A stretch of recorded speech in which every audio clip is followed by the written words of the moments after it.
Oke, selamat pagi. Kita kembali di mata kuliah perancangan sistem informasi. Kali ini kita melanjutkan pertemuan yang lalu, yaitu mengenai DFD fisik. Jadi saya ulangi lagi. DFD logis itu menggambarkan proses-proses yang terjadi pada sebuah sistem secara logis tanpa mempertimbangkan bagaimana implementasinya secara teknis. Ya, jadi tidak ada keterangan pada DFD logis mengenai bagaimana sebuah proses, sebuah arus data ataupun data store diimplementasikan secara fisik, tetapi pada DFD fisik dapat dilihat ada implementasi secara fisiknya bagaimana, ya. Jadi bagaimana sebuah proses, bagaimana sebuah arus data, bagaimana sebuah data store diimplementasikan dalam bentuk fisiknya bagaimana. Nah, itulah DFD fisik. Jadi perbedaannya terletak pada implementasi fisiknya, ya. Jadi kalau di DFD logis hanya proses secara logika, arus data secara logika, data store secara logika, sedangkan pada fisik, proses, data store, dan arus data itu sudah kita gambarkan bagaimana penerapannya atau implementasinya secara fisik. Nah, ini ada contoh implementasi proses logis ke proses fisik dari sebuah proses memesan produk. Jadi ini sebuah sistem, terdapat sebuah proses yang bernama memesan produk. Nomor prosesnya anggap saja berapa gitu ya, tidak dibikin di sini. Jadi anggap aja ini sebuah perusahaan yang melayani pemesanan dari pelanggannya, kemudian pelanggannya dapat melakukan pemesanan. Nah, implementasinya si logis cukup seperti ini. Jadi kita beri nomor, kemudian tulis namanya. Ya, namanya memesan produk.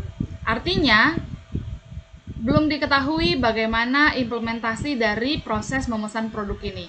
Nah, untuk mengubahnya menjadi DFD fisik, maka kita harus mengetahui ini kan perancangan ya. Ini nanti implementasinya bagaimana? Ke depan implementasi proses logis ini bagaimana? Apakah pemesanan produk itu bisa dilakukan lewat telepon? Apakah bisa dilakukan lewat website, ataukah bisa lewat mobile apps, ataukah bisa lewat aplikasi desktop? Ya, jadi kita harus mampu menuliskan apa yang akan direncanakan ke depan ke dalam implementasi. Ada di sini, ya. Tuh. Jadi, seandainya memesan produk ini diimplementasikan melalui website, maka bisa ditulis di bawah sini. Jadi ada ditambahin sebuah garis, kemudian implementasinya dituliskan di sini, website. Atau kalau dia melakukannya melalui mobile apps, maka tambahkan di sini mobile apps. Atau kalau ini bisa dilakukan lewat telepon, maka tuliskan di sini telepon atau phone. Ya. Nah, jadi cukup seperti itu saja untuk mengimplementasikan proses logis ke proses fisik. Bisa dipahami sampai di sini mengenai implementasi proses logis dan proses fisik? Bisa? Bisa ya? Oke, nah kita lanjutkan ke implementasi arus data logis ke arus data fisik. Nah, jadi ini ada arus data yang bernama ID pesan, total bayar. Jadi ini proses yang tadi kita bahas di depan tadi. Arus datanya dimisalkan adalah ID pesan dan total bayar. Dan dia masuk ke dalam data store yang bernama pesanan. Nah, itu implementasi secara logis. Kemudian kita ketahui ternyata anggap saja ya rancangan kita itu kita menggunakan DBMS-nya MySQL, maka di arus data ini kita tambahkan keterangan implementasi fisiknya, yaitu MySQL.2 nama data store-nya tetap pesanan. Itu pada data store. Pada arus datanya, karena melakukan pemesanan ini adalah kegiatan menambahkan record atau menambahkan ke dalam tabel, ya, tabel pesanan, maka kita tuliskan SQL insert. Oke, SQL insert, nama arus datanya sama, ID pesan, total bayar. Nah, seandainya yang dilakukan adalah bukan insert, tetapi adalah mengubah, maka nama arus datanya bagaimana ya? Kalau seandainya ini bisa diubah, apa nih? Jadi SQL update, ya, benar ya. Nah, kalau seandainya dia menghapus, maka arus datanya bernama SQL delete. Iya, SQL delete. Ya, jadi disesuaikan dengan apa yang dilakukan oleh oleh proses kepada arus data terhadap si data store. Jadi kalau dia menghapus, maka SQL delete ya, kalau sintak SQL-nya. Tetapi kalau dia mengupdate atau mengubah, maka SQL update. Kalau dia menambahkan, maka SQL insert. Nah, ini kan contohnya di proses pemesanan produk. Nah, kemudian kalau di contoh lain, kita kembali ke slide yang sebelum ini. Nah, ini kan memesan produk ya. Seandainya ini bukan memesan produk, tapi misalnya kalau MDP kemarin kita sudah contohin melihat nilai, atau mungkin kita ulangin, siapa tahu kemarin ada yang nggak ngeh.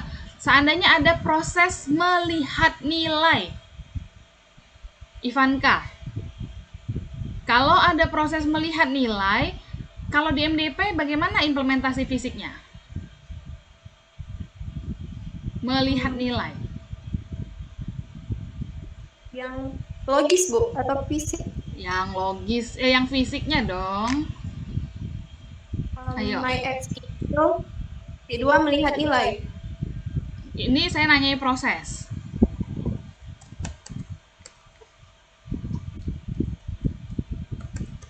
Ayo.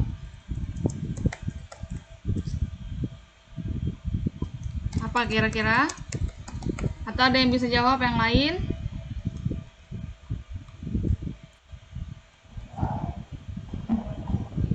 Melihat nilai. ID prosesnya di atas, melihat nilai. Ini siapa nih yang ngomong nih? Sylvia. Oh, Sylvia. Apa sih? Terus yang di bawahnya diganti dengan touchscreen atau website. Nah, jadi mungkin begini ya. Nah, kan kalau di kita di MDP itu kan melihat nilai bisa dilakukan pertama lewat Symfony ya, kalau nggak salah ya.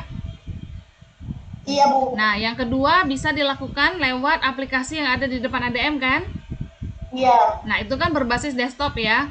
Itu saya kurang tahu itu VB atau apa. Nah, seandainya kita tahu, tulis saja VB ya di sini. Apa implementasinya? Misalnya VB. Tapi karena saya tidak tahu, tidak bisa memastikan itu beneran VB atau yang lain. Nah, jadi saya tulis saja di sini WinGUI, artinya dia bisa dilihat lewat Windows Graphic User Interface. Artinya sebuah GUI yang berjalan di platform Windows ya. Nah, jadi atau nih website. Oke. Nah, kalau anggap saja kita menggunakan MySQL juga, nah melihat nilai itu gimana ininya implementasi secara fisiknya. Jadi kasusnya ini kita samain ya, mahasiswa melihat nilai, tetapi ini implementasi dari arus datanya. Bentar ya, saya arahkan dulu. Nah, ini kira-kira gimana nih? Melihat nilai, berarti kan di sini apa yang masuk ya? Anggap saja ini namanya, ini karena melihat, maka ini berasalnya ini pergi ya dari data store ya, bukan ini.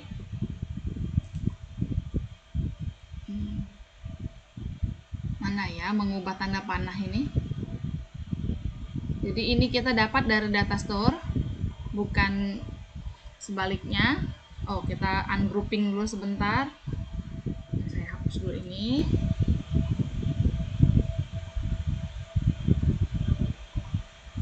Nah, jadi ini kebalik. Nah, kemudian anggap saja nama data store-nya nilai.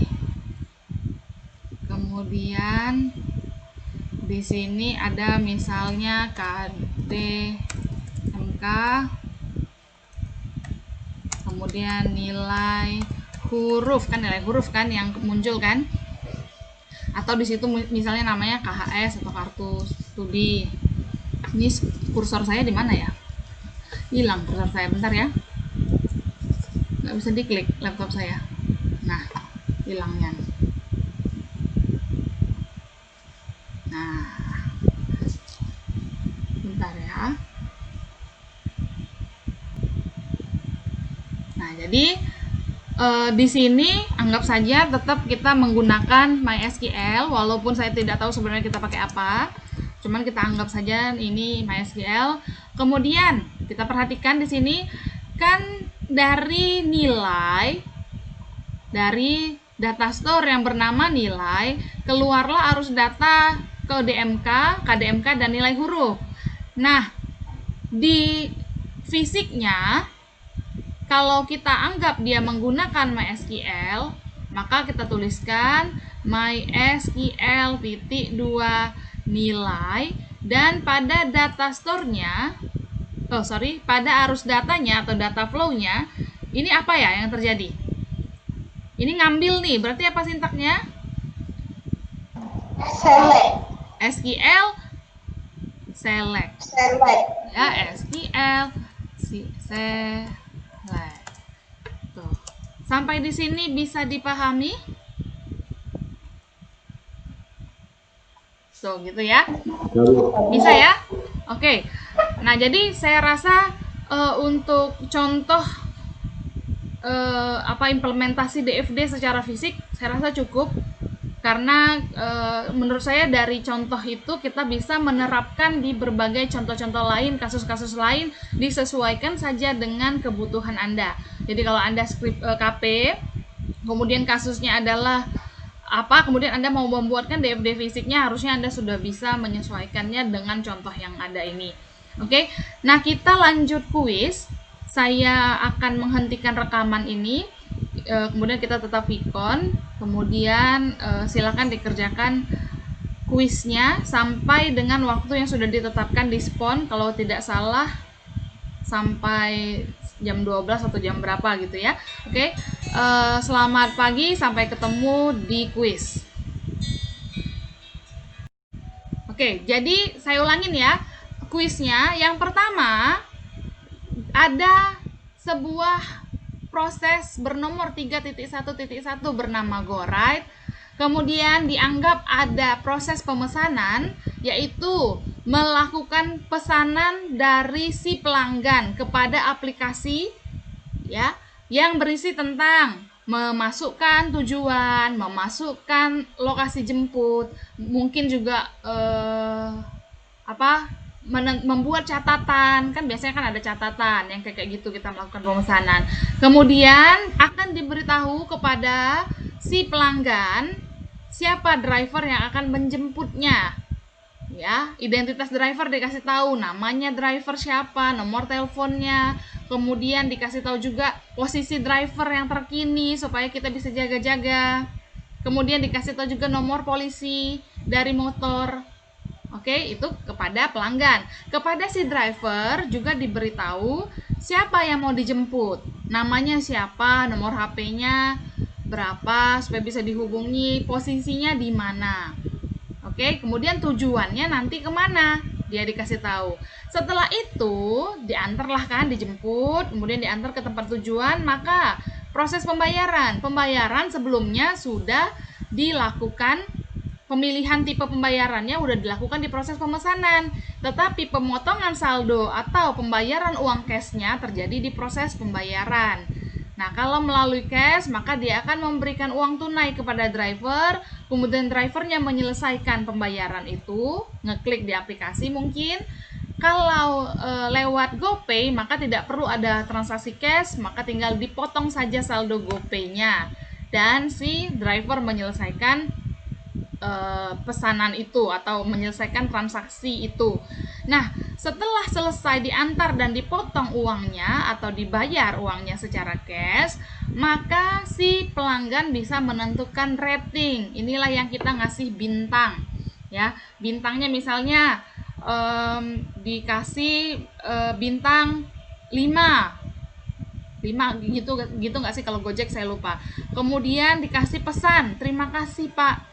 Kemudian bisa memberikan tip ya, uang tip atau apa tuh ya, kasih uang tip ya. Jadi bisa kasih rating, pesan, dan tip, ucapan terima kasih begitu ya. Nah, jadi di kasus kuis ini ada 4 subproses pada subproses GoRide. Kemudian ada 2 subproses pada subproses pembayaran. Nah, yang diminta adalah gambarkan ya DFD rinci dari proses 311 ini. Gambarkan DFD rincinya dari proses GoRide dan DFD rinci dari proses 3113. Oke. Jadi saya mau tanya kepada semuanya ya. Nanti kira-kira di soal nomor 1 ada berapa lingkaran? 4. Ada 4 lingkaran. Ya. Di soal nomor 2 ada berapa lingkaran? 2. Oke, benar. Jadi soal nomor 1 nanti ada 4 lingkaran, 4 proses. Di soal nomor 2 ada 2 lingkaran atau 2 proses. Jawaban dikerjakan pada satu file. Memang itu 2, tapi satu saja filenya biar mudah ngumpulnya. Boleh pakai Visio, boleh pakai IO diagram, boleh pakai apapun yang Anda bisa. Yang penting membuat DFD. Kemudian dikirimkan dalam bentuk misalnya kamu copy sudah, kemudian Anda paste ke dalam Microsoft Word satu file saja. Bisa dimengerti ya? Nah, penamaannya bebas. Bisa, Bu. Ya, pokoknya ada nama, ada NPM di dalam dokumen itu. Bukan cuma di judul file, tetapi di dalam dokumen Anda ada nama, ada NPM Anda, kemudian ada jawaban nomor 1, jawaban nomor 2. Oke? Nah, ini salah ya. Ini saya pikir kemarin sore. Jadi ini jawaban dikirimkan ke SPON pada bagian kuis 1 paling lambat nanti kita harusnya kan sampai 11.20. Mungkin nanti saya agak panjangin dikit karena ini ada kepotong waktunya dikit. Jadi paling tidak 1 jam saya kasih waktu untuk mengerjakan ini. Oke, dan segala bentuk kecurangan akan mendapatkan nilai 0. Jadi jangan berbagi file, jangan apa. Anda silakan saja, kan saya nggak melihat ya. Tetapi jangan sampai filenya sama. Kalau Anda mau kerjasama dalam artian berdiskusi dengan teman-temannya, saya perbolehkan karena juga saya tidak bisa mengawasi itu. Tetapi yang saya tidak mau adalah kalau filenya saya bisa buktikan merupakan file yang sama. Oke? Jadi file yang sama, nggak berkedip, penamaan arus datanya sama persis. Nah, itu kan mencurigakan. Oke, sampai sini bisa dipahami? Bisa, Bu. Bisa ya, oke. Selamat mengerjakan, jangan curang ya, boleh diskusi tetapi jangan curang sampai mengirimkan file yang sama. Saya tunggu di SPON sampai jam 12 lewat nanti ya, nanti saya atur lagi di SPON. Oke, selamat mengerjakan.